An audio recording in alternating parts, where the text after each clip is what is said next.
Massive. We're going to try and answer a huge question. How does our digital world actually work? From the phone in your hand to the complex systems that basically run our cities, we're going to peel it all back. I mean, seriously, have you ever just stopped and wondered about that invisible engine that's humming along, running pretty much everything around us? And it's everywhere. I mean, it starts so early. Just think about it. Technology is totally reshaping how we all learn, right from the classroom. And then you've got our hospitals, where it's helping doctors spot diseases with this just incredible accuracy. It's even managing the traffic lights that hopefully get us to work on time. And of course, it powers pretty much all of our entertainment. See? It is literally everywhere. Okay, so here's the key. All of that stuff we just talked about, it's all powered by this one core idea, information and communication technology. You'll hear it called ICT. And that's the engine. It's the thing that takes all this raw data, turns it into something useful, information, and then, sends it where it needs to go. Right, so how does that engine actually work? Well, it all starts with something that honestly looks like complete nonsense at first glance. Just look at this. You've got some names, some numbers. What on earth is this? Is it exam scores? Maybe temperatures? Ages? Who knows? On its own, it's just a random mess, right? It's completely meaningless. This is what we call data. And this right here, this is the perfect way to understand the huge difference between data and information. Data is just raw, unorganized facts, like those names and numbers we just saw. But information, that's what happens when you process that data, when you give it some context and make it mean something.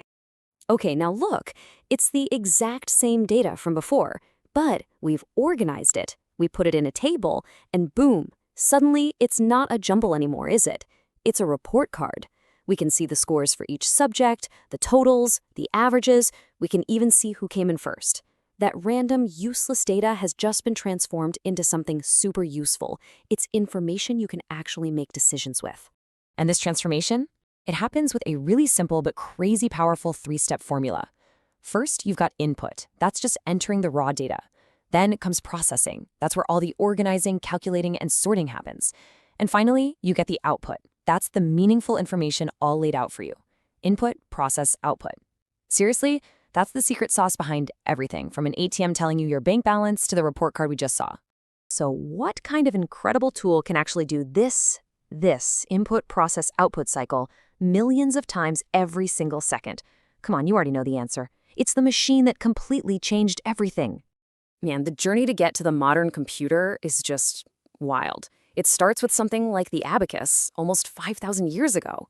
Then you jump to mechanical calculators in the 1600s. Then to this guy, Charles Babbage, and his analytical engine concept back in the 1800s.